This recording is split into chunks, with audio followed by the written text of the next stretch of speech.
Okay, so now we're going to look at a different type of data. We already saw strings, which are arrays of characters, but we'll see other arrays, and also one statement, one control flow element that we can use to repeat some operation through all elements of an array. So this will be the for loop. These first lectures seem a bit intense and perhaps a bit confusing if you don't have programming experience, but don't worry too much because all of these pieces that we are looking at now are like if we were learning which chess pieces we have to play with. And so we're going to be using them over and over again throughout the whole course. The idea is not that you memorize everything that I'm saying right now, but that you become gradually familiarized with all these little elements by using them in different examples, in exercises, and so forth. So we are just setting the ground for the rest of the course. This may seem a bit intense right now, but we'll be revisiting all of these elements over and over again, so it will become easier and easier to deal with them. So now I'm going to talk a bit about these arrays, which are lists, tuples, and strings. We already saw what strings are. And we're going to look at how we can index specific elements in the arrays and how we can slice, how we can obtain subsets of these arrays. We're also going to look a bit more about list and string methods because those are very useful for doing several things with these arrays. And I'm going to use an example with restriction enzymes for processing strings. Then we're going to look at the for loop, which is a construct that allows us to repeat blocks of code for elements in an array, and we'll see how we can loop through the array, also using these functions range and enumerate. And I'm going to give several examples of this to make it easier to understand how to use them. And also these examples you can later follow on your own. So since you have the resolution on the slides and the lecture, you can see these as some tutorials that you can follow on your own and try to implement them. So let's start with lists, tuples, and strings that we saw before. A list is a mutable object, meaning that the contents of the list can be changed and it stores an ordered set of objects. It can store any kind of object there, but usually we use lists when we have a set of objects of the same type with the same meaning. For example, a list of years, we have integers here specifying different years, and we can add more of them and make the list grow and so on. We'll see how we can do that. A tuple is similar to a list. It's also an ordered set of objects, but it's immutable. It means that once you create a tuple like this, you cannot change what is inside the tuple. You can create a new tuple with different things, but you cannot change, for example, this 12 to a 13 or something like that. Tuples are usually used when we have sets of objects for which the meaning depends on the position. For example, years, these values always mean a year regardless of the position. But if you have coordinates, then this would be the x coordinate, the y coordinate, and the z coordinate, and you should not exchange them one with the other or change the order or add new values, because then the whole thing would become meaningless. So we usually use tuples for that, or as we'll see next week, for dictionaries, because dictionaries require immutable objects as keys. When we want to index some element of an array, we can add after the array these square brackets and the index value.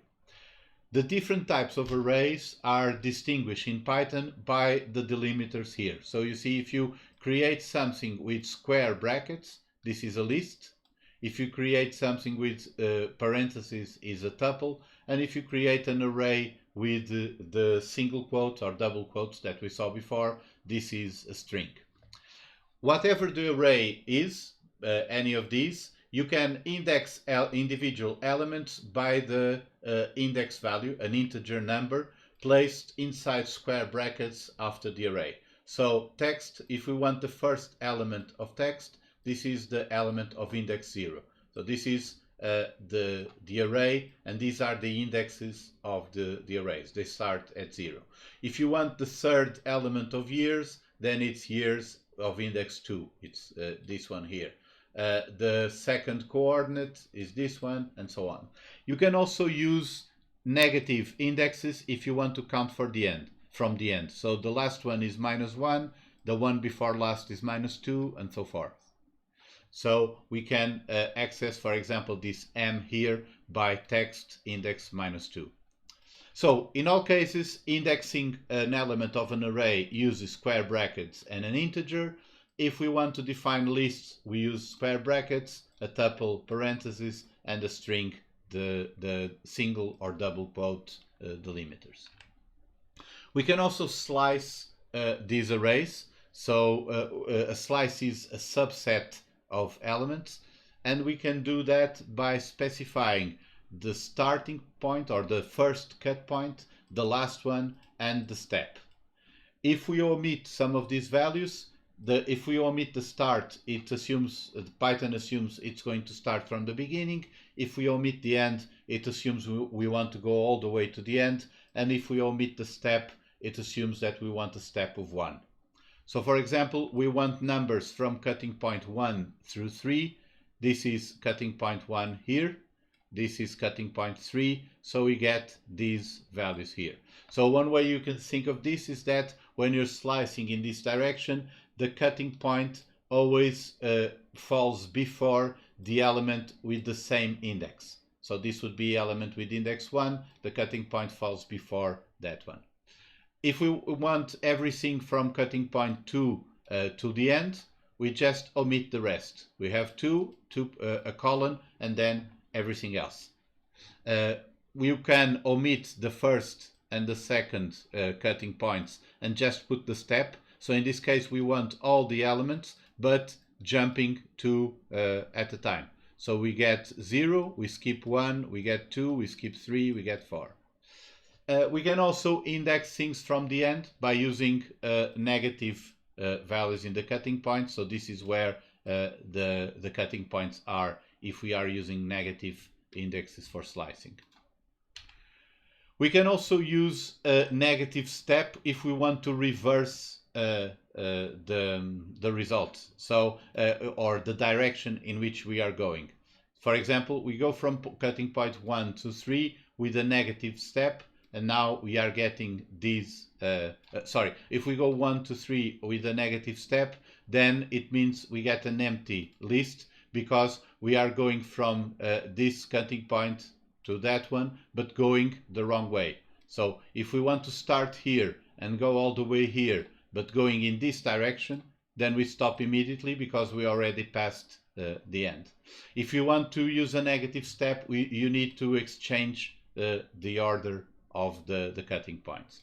Also note that the idea is that the cutting points fall before the element with the same index. So when we're coming from the end, the cutting point of index 3 is actually on this side of element of index 3 and not on the other side as it was when we went from the beginning.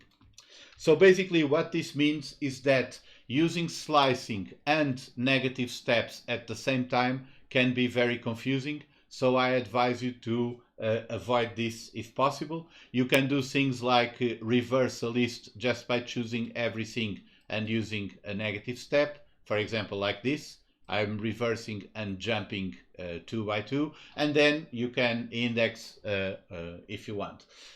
You can do everything at the same time, but just remember that the positions of the cutting points change when you're coming from the end because the cutting points fall before the elements of the same index.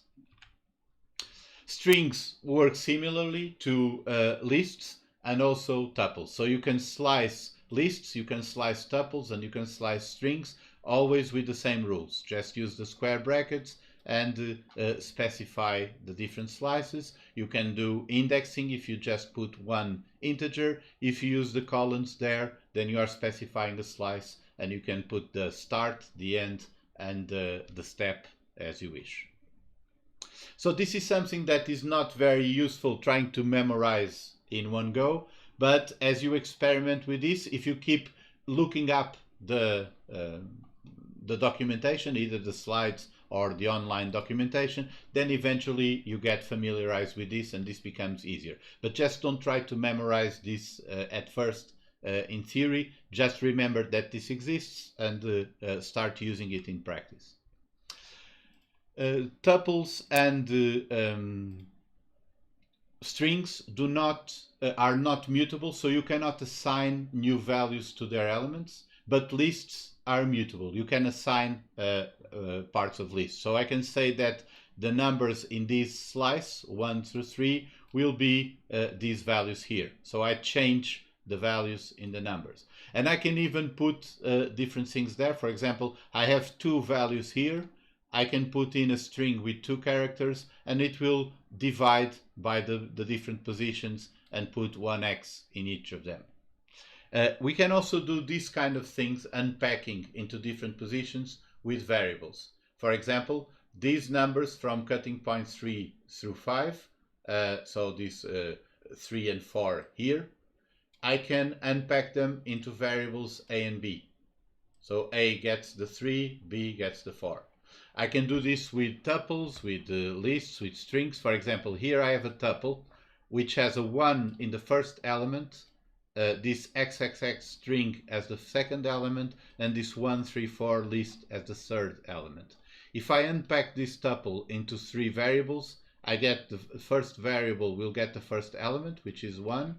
The second variable will get the second element, this string, and the third one, the third element, which is the list. So we can, if we have things in an array and the right number of variables, we can just unpack everything into the variables.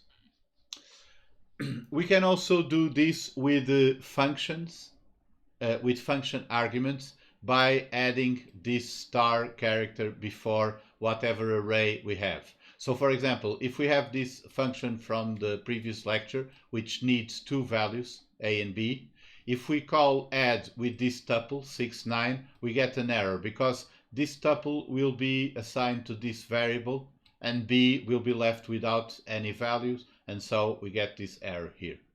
But if we add this star character before here, we are telling Python to unpack this array into the arguments for the function.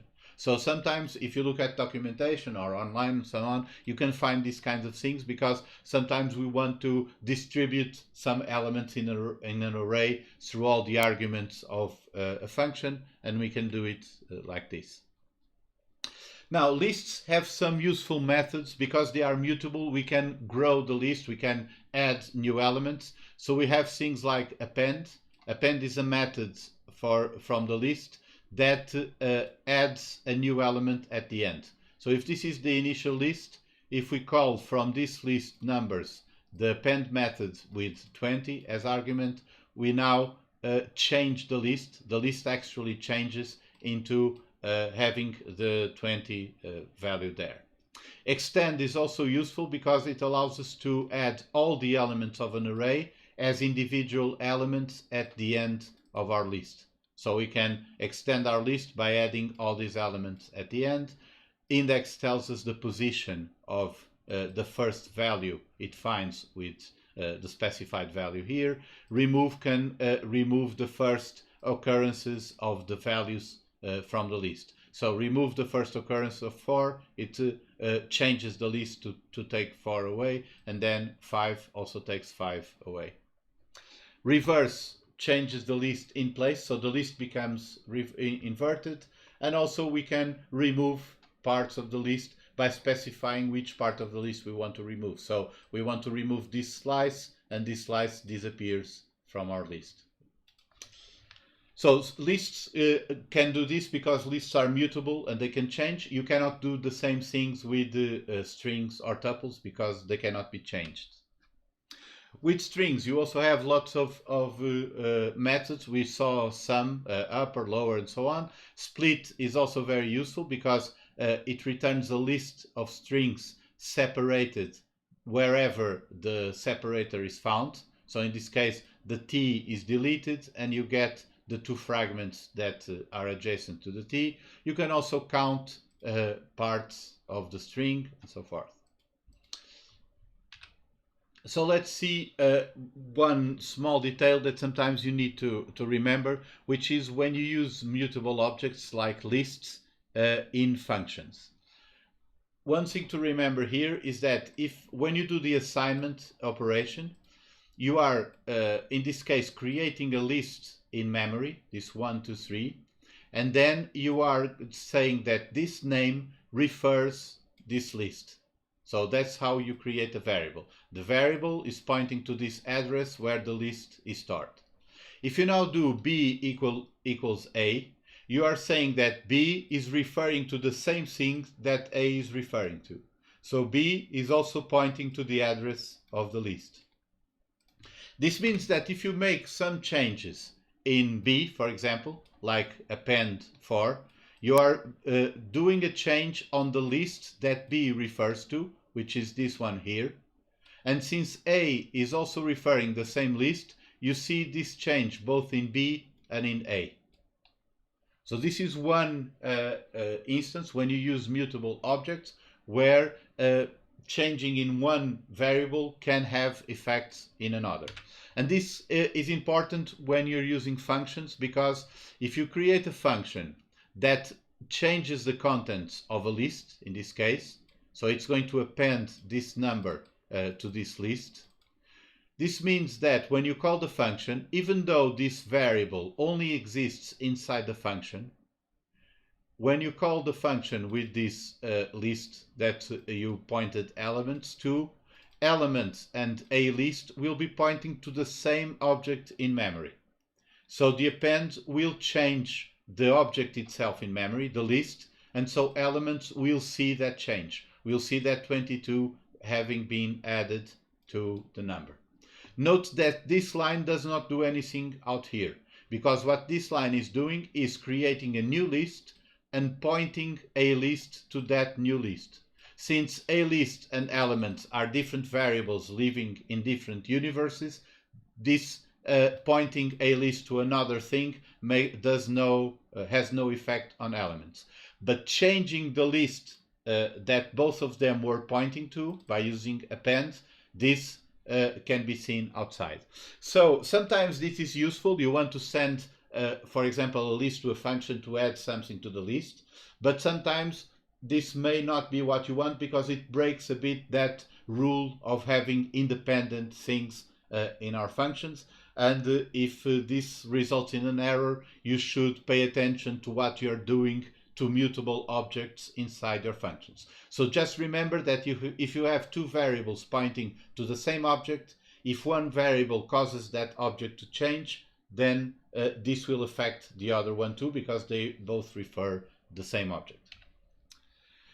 Okay, so let's drop down from the abstraction and see how we can use this in some concrete example.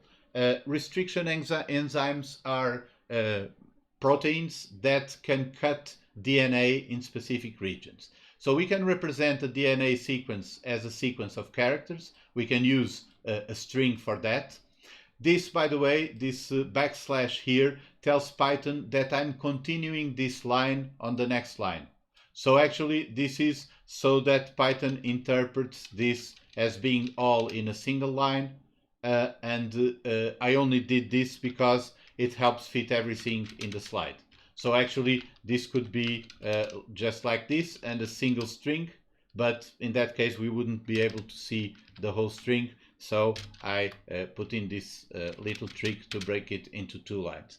This, by the way, may be useful in general. If you have lines that are too long, you should try to break them either by using parentheses and commas or by using this continuation character.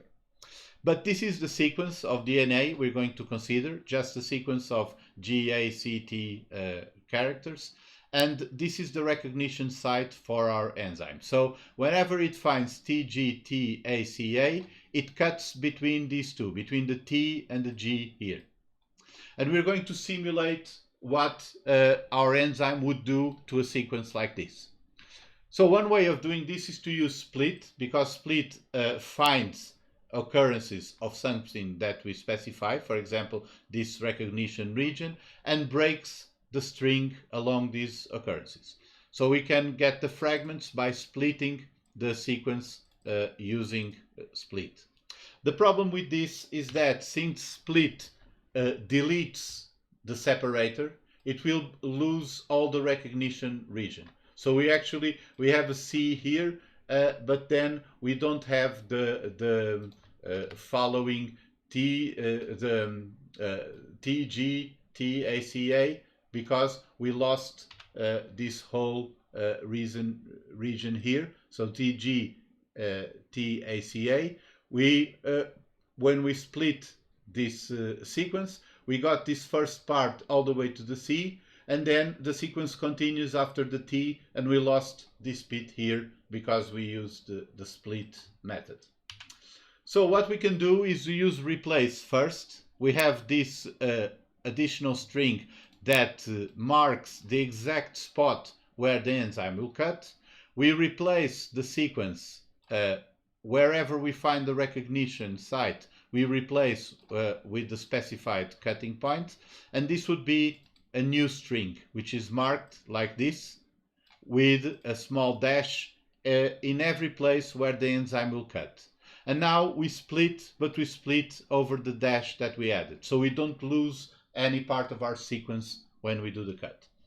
So the reason I showed you these steps is because this is something you can do when you're trying to figure out how to implement some program. You experiment a bit, you see what the results are, which are the functions or variables that you can use, and so forth, until you have something that works. And when you have something that works, then you can move on to implementation, because now you know exactly what you need to do.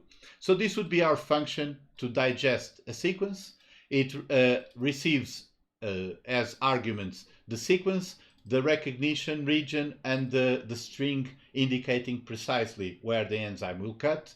And so we put in these three parameters so we can receive this information when the function is executed. And now we create this marked string by replacing all the occurrences of the recognition site with the marked cutting point, and then we split with the dash, along the dash, and return the fragments. So we can run our code and see if everything works. We have, this is the function. These parts are part of the script because note the indentation here, we go back, so this is already outside the function here. And this is the definition of the function, and this is a call to the function by putting in these specific values. So this sequence, this recognition site, and this cutting point here. And now we can run everything and see what we have in fragments. For example, the first fragment we have here is this first part, the second fragment is this second part, and the third fragment is this one. So remember that when we do split, we get a list of strings, and these are the three fragments that we have here.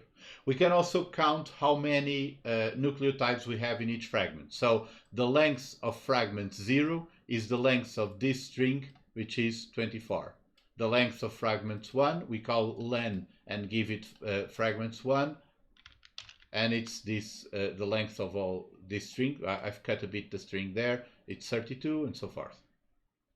Okay, but this is, if we want to see the length of all the fragments, this is not a very practical way of doing it, because we need to type in by hand each of the different fragments. This is something that happens quite often. We can have a list of elements that we want to examine, process, something like that, and we need to do the same kind of code for each of those elements. Doing it by hand is really not the point here, because we want the computer to do the work for us. So this is where we can use the for loop. The for loop is a construct, a statement in Python that we can use to repeat a block of code once for each element of some iterable, some, in this case, array, but it's more general than an array. Basically, an iterable is any object that can provide one element at a time. We'll see this also with dictionaries, with files, things like that, things that are more complicated than these arrays. But these arrays that we saw now, lists, tuples, and strings, can also be used as iterables in the for loop. So this is the general structure of the for loop. We start with the for keyword. We put the name of a variable. This should be a new variable just for the loop. In, and something that can be iterated over. So a set of elements, an object that can give one element at a time. And what this does is to execute whatever code we put inside this block. Note again the syntax for the blocks. We have the colon there and then indented code to specify where the block is. And this block of code will be executed once for each value, for each element in this iterable. And for each execution, this variable will be referring that element of the iterable. So let's see a simple example here. We have a list of values, these 3, 5, 7, 1, 2. We start with this variable total equals 0, and now we want to add all of these variables in total. So we're going to take 0 and add 3, and then we're going to add 5 to the result and 7 to the previous result, and so on. One way of doing that is with this for loop. So for v in vals, which will make this variable v point to the 3 there, and then to the 5, and then the 7, and so forth. And for each iteration, so when it points to 3, it will execute the indented code. In this case, it's only one line, but it could be several, but it's all this code that is indented here inside the for. So when v is pointing to 3, v will be summed to total, which is 0. The total here will be 3, and then that will be placed back into total. So now total is 3, v will point to 5, total will become 8, then it will point to 7, it will become 15, and so on. So this way we're repeating the same code for all elements in the list, and v is pointing to each element in turn, so we can do operations with that. Then finally we have this print, and this print command is outside the loop because it's here on this part. If the print command were here, then it would be part of the loop and it would be executed each iteration of the loop. But since we put it back here, then it's outside the loop and it will be executed once when the loop ends. So if we run this code, we get this result here, sum equals 18, which is the sum of all of these values. So let's go back to the enzymes and see how we can print out the length of each fragment given our code. So we run our code, we have this fragment variable with the result of the digestion of this sequence with this enzyme here, and now we can type in the console, for example, for frag in fragments. So variable frag will point to each fragment in this list. And when you do this in the console, if you type this and then the colon there, it will not execute your statement immediately, because this statement on its own does not make sense. You need to finish the block of code inside the for. So it will wait for you to type in the code, and you can type several lines of code if you want until you type an empty line. So if you just press enter twice, it will now interpret all the block that you wrote, and it will type, this will be the result. So for each fragment in the list of fragments, we're going to print the length of that fragment, and this will print 24 because frag will point to the first element, then 32 when it points to the second element, and then 24 again when it points to the third. So suppose that instead of just wanting to print out the length of the fragments, we also wanted to print out the index of the fragment. So we wanted to say that this is the first one, this is the second one, and so on. For that, when you need to iterate through the indexes of some array, you can use this range function here. Actually, this is not quite a function, it's a constructor, but we can think of it as a function without any problem at this stage. So what range does is it gives us integers, or as many integers as we specify here in the argument, if we give only one argument, but starting at 0. So if we do a loop for x in range 5 and print this index variable, this x, then we will get 0, 1, 2, 3, 4. These are 5 values, but they start at 0, so they end before reaching 5. We can also specify the start, the end, and the step. So it's similar to what we do with the slices. In this case, it starts at 6. It stops before reaching 18 and has a step of 3. So you have 6, 9, 12, 15, and then it stops because it does never reach 18. So what do we want range for? Range is very useful for iterating through the indexes of an array. We can put in as argument the length of the array. So len fragments is the length of the array of fragments, which means the number of fragments we have, in this case 3. And now we can print the index, which is the 0, 1, and 2. And for each index, we can print the length of that particular fragment. So we go to the fragments array, to the list of fragments, and we index that particular one.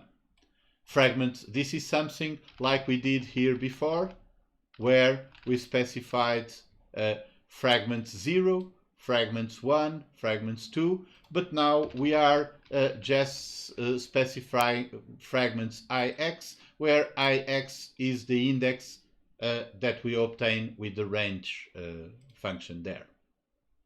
So this is one way. When you need to know the position of the elements that you're going through, you can use range, you can iterate through the indexes, and then you fetch each element by its index if you need. There's another way of doing this whenever you need both the element and the index. It's to use the enumerate function. The enumerate function iterates through one array that you give it, and it will give you in each iteration a tuple with the index and the element. So let's say that things are large, 42 and 3.145, so on. This is the list of values that we have. And if we enumerate through this list, the x that we have here will be at each iteration a tuple that has the index and the element. So at index 0 we have large there, at index 1 we have 42, and at index 2 we have pi. This is especially useful if we couple this with unpacking. So since enumerate is giving us a tuple with index and value, we can unpack this into two variables, the index and the thing. And now the index, the ix variable, contains the index of the element, and the thing variable contains the element itself, and we can do whatever we like with these elements. So basically, you don't need to know enumerate, because if you can use range, you can do the same thing. Once you have the index, you can go get the element with the index. But if you know how to use enumerate, it can make your code simpler, easier to read, and easier to write. And this is a basic element of Python. There are lots of different ways of doing things, but there are some ways that are better, in the sense that code becomes cleaner, easier to understand, and easier to write. And it's useful if you know those ways of writing code, because everything becomes a lot nicer in that way. However, it's strictly not necessary, because you can always find a solution. If you know the basics, you have alternative solutions for those problems. Okay, so now let's just finish this part with some examples. Computing the arithmetic mean. This is not useful at all. We'll see that we have the mean function in libraries that are a lot easier to use than to write your own. But just for an example, we receive an array of values. This is the function mean, and it returns the mean of this array. This is our docstring, to revise a bit the subject matter from the last lecture. And now we implement a function. We start with a total of 0. For each value in our array, we add it to the total, and adding means computing this expression, the previous total plus the value, and the result of this expression, we point our variable total to this result. So our variable total will be changing in order to accumulate all these values. At the end of the loop, note that return is indented here. If it was here, it would be outside the function. If it was here, it would be inside the loop. Here, it's inside the function, but outside the loop. So this way, we compute the total divided by the length of the values. That is the total number of values we have, and this is the arithmetic mean. We can now test it with a set of values and see if the result is okay. We can do the geometric mean. So the geometric mean is the nth root of the product of n numbers. We can start with the product at 1. We now multiply instead of adding, and then instead of dividing by the number of values, we raise to 1 over the number of values here. So it's a similar function. It's always the same thing in this case, looping through the values, doing the operation, and then giving us the result. Okay, let's see one function where we can return two values. We want to compute the statistics of a sample, which are the mean and the standard deviation of a sample. So the mean is just adding everything up and dividing by n. The standard deviation is the square root of the variance of the sample, which is the mean of the difference between each element and the mean squared. So the mean function we already have. We don't need this one. We can create a new function, standard deviation, that already receives the mean, so we don't have to recompute the mean just to get the standard deviation. So this one is expecting the list of values, all the x's, and a pre-computed mean, this mu there already computed. And finally, the statistics function that just receives the values, computes the mean with this one, computes the standard deviation with this one, and returns the values. Note that in standard deviation, if we have an argument called mean, we cannot use the function called mean from inside standard deviation, because remember that priority of the names. This is a local name, so it will take precedence over any name outside the function. However, if we don't have this, then Python would look around and see and find this other name here. So let's see how we can implement the first part, standard deviation. So this is just writing in this formula. We start with a total of 0. For each value in our values, our x array, we compute the value minus the mean squared. We keep adding that to compute this sum here, and then we divide by the total here, and we compute the square root. So the square root is raising to 0.5. And this gives us the standard deviation of the sample. And we can test this with a few arrays to see if it works. And now we can write the final function. So the final function will first compute the sample mean using the mean function. And we call the mean function with the values. And now we use this and the values as arguments for the standard deviation. We get the standard deviation, and now we can return both of the values. This is the first time we saw this, but you can do this when you have a return statement. You can just separate different values by a comma, and this will return a tuple with both values. So if we call statistics on this array, we get a tuple with the mean and the standard deviation in order.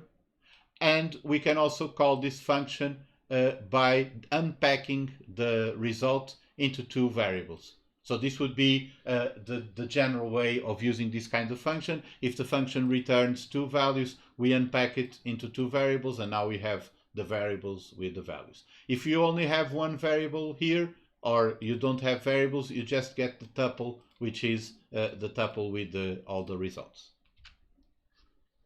If you want to create a new list, for example, suppose we want this function squares, which receives a list of values and returns a list with the squares of the values. So 1 squared is 1, 2 squared is 4, 3 squared is 9, and so on. To do this, we can create a new list. We start with an empty list in this case. And now, for each value in the original values list, we compute the square of that value and we append it to the list. So this list will be growing because we'll be putting there 1, then 4, then 9, and so on, until we have everything appended to the list and we return this result list. So this is a general approach if you want to create lists of values. You just start with an empty list and you use append and you keep adding values to the list. This is another example where we add values to the list. We can create the Fibonacci series. So the element of index 0 of Fibonacci is 0. The element of index 1 of the Fibonacci series is 1. And then each subsequent element is the sum of the two previous elements. So F2 will be 0 plus 1, so it's 1 again. F3 will be 1 plus 1, so that's 2, and so forth. We can compute this easily with a loop. So we start with the first two, with the 0 and 1. And now, if we want n elements, we have to do a loop until n minus 2, because we may have already reached the end here for element of index n, and we are going to append the sum of the last two elements in our list. And this is easy to do in Python because we take the list and the last element, that's the one with index minus 1. It doesn't matter if you have 5 or 100, the last one is always index minus 1. And you can also add the one before last by putting index minus 2. So this way you can just loop that number of times and keep adding elements to the list. Note that in this case we don't really need the variable of the for loop, because we are not doing anything with that variable. We're just picking the last two elements, adding them together and appending to the list. However, in the for loop, we need to have a variable there because that's a syntactic requirement in the Python language. In those cases, when we need to put in a variable somewhere, but we don't really need the value in the variable, the convention is to use an underscore as the name. If you use an underscore as the name of the variable, you are saying you don't really care about that variable, you just have to place something there, so that's the placeholder for the variable. It's a don't care variable. It's still a variable, it's a valid name for a variable, but conventionally you're saying you don't care about that variable. So this works well if you have n greater than 2. For example, Fibonacci 10 gives you these 10 Fibonacci numbers. It doesn't work well if you have small numbers, because then it gives you more than it should, because it has always those two there. We can fix this a bit by adding this slice there. So we only want up to the first n Fibonacci numbers in case someone gives us a very small, for example, 1 or 0 or minus 10 or something like that. Actually, this doesn't work if n is minus 1, because then it will go to the last number all the same, but in general it works for most numbers. If we wanted to make this work for any number, we would need to check for a condition on the value of n, and we'll see that next week. So basically you have here two ways of adding elements to a list. We saw here the append, which adds one element at a time. So if we have this list and we append ABC, then we get a list with the original 0 and now ABC as an additional element. We also have the extend method that will iterate through all the values that we give here and put one at a time at the end of the list. So if we do extend ABC, we get A, B, and C separate. If we extend by 1 to 3, we get 1, 2, 3 as separate elements. If we do this with append, then everything will go together as a single element. So we're going to use this for this a bit more complex example, which is to start with some text and output a list with the sizes of all the words. So what we want from this text is to get something like this. Portugal has 8 letters, then oficialmente has 12, República has 9, and so forth. So we want to count how many characters we have in each word for all the words in the text. Now the split method works well for separating the words, because If we split, say, through the period, we split words that are separated by the point. We can split through commas also to remove these. And if we do split without arguments or with none as an argument, then split will split through everything which is white space. So this includes line changes, for example, from here to here, includes space, includes tabs, and all of those things. So by using split repeatedly, we can break down this text in all the little words by removing all the commas, the spaces, the new lines, all of those things. So let's think about the algorithm. This is not very good, but it's useful to show the loops. We're going to break our text on each separator. So we're going to break using one separator, then all the fragments using another separator, and so on until we break everything down into words. Once we get everything down into words, we create a list just by counting how many characters each word has. So this is the decomposition or the idea of the procedure we're going to follow, that we can now decompose and try to generalize the different functions. So first we can think of what the main function would look like. We have this text word length functions that receives as argument some text, so something like this, and outputs a list with the count of letters in each word. So the size of each word. This is what this final function should do. However, we are not going to do everything in one single function because there are several things we need to do first before this works. So we're going to break down into auxiliary functions. We're going to break our problem down into simpler problems. This is the main one, but we need two things basically. We need to break down the text using all the separators, so the period, the comma, the semicolon, everything that may appear there, and the spaces, and return a list with all the words separated. And then we need another function that takes these words and returns a list with all the sizes of the words. So it gives us all the numbers corresponding to how many letters each word has. We can see that doing this, so breaking the text down over all the separators, is probably not a trivial thing to do because we need to go through all the separators and all the fragments of the text over and over again. So maybe we should break this down further into two parts. So this function that splits the text using all the separators actually uses an auxiliary function that splits a list of parts of fragments of the text using one single separator. So we can now use this function to break the text, for example, on the period markers, and then use it again to break on the colon and the comma and so on until we have everything broken down.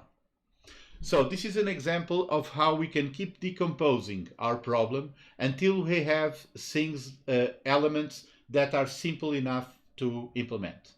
So now I'll go quickly over the implementation. Let's start with the first one, this one here, which takes in a list of strings, one separator, and returns a list with all of these strings broken down by the separator. So what we can do is, this is our resulting list. It starts empty, and for each string in this string list, we're going to split it on the separator. For example, if the separator is a comma, we're going to split this one and this one and this one in every places where the comma appears.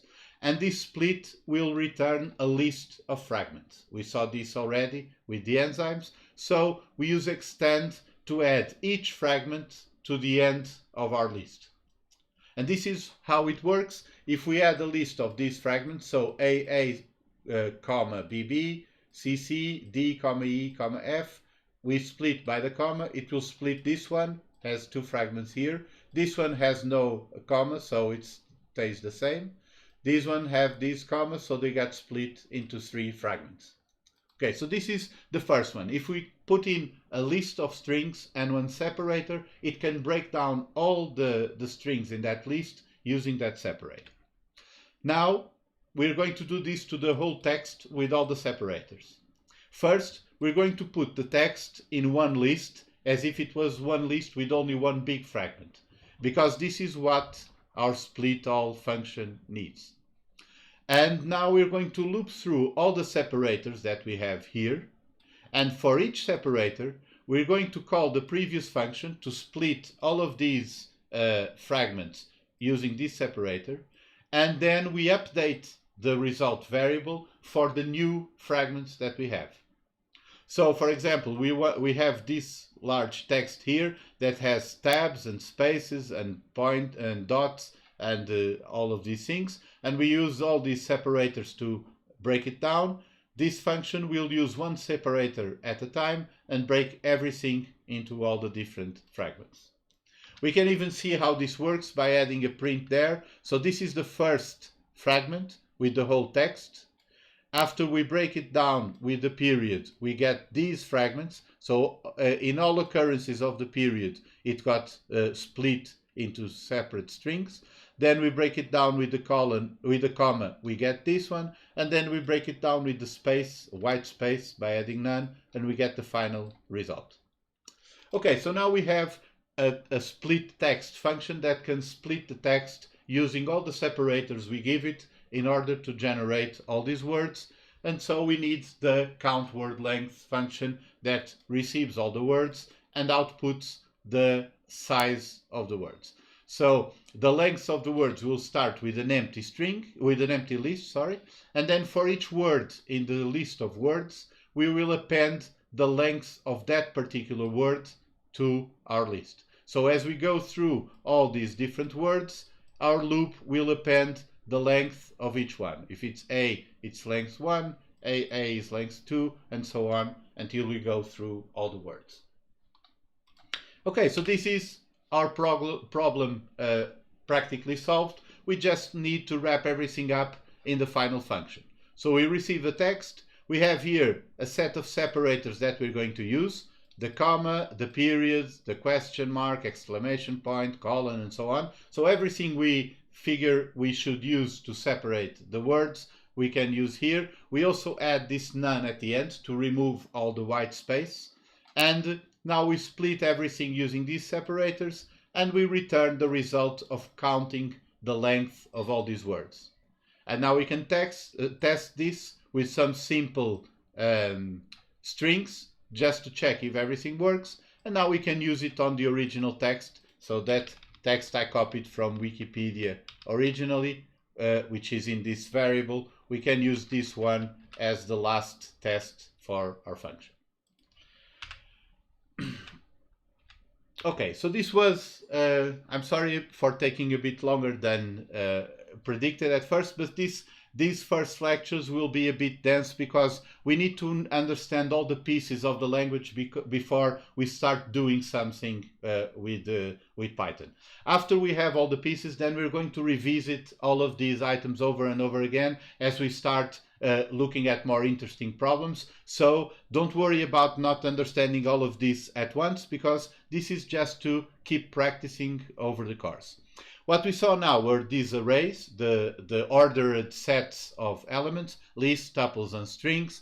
We saw how to index elements, slice the arrays, unpack into variables, and also the for loop, how we can use it to go through the elements in the arrays.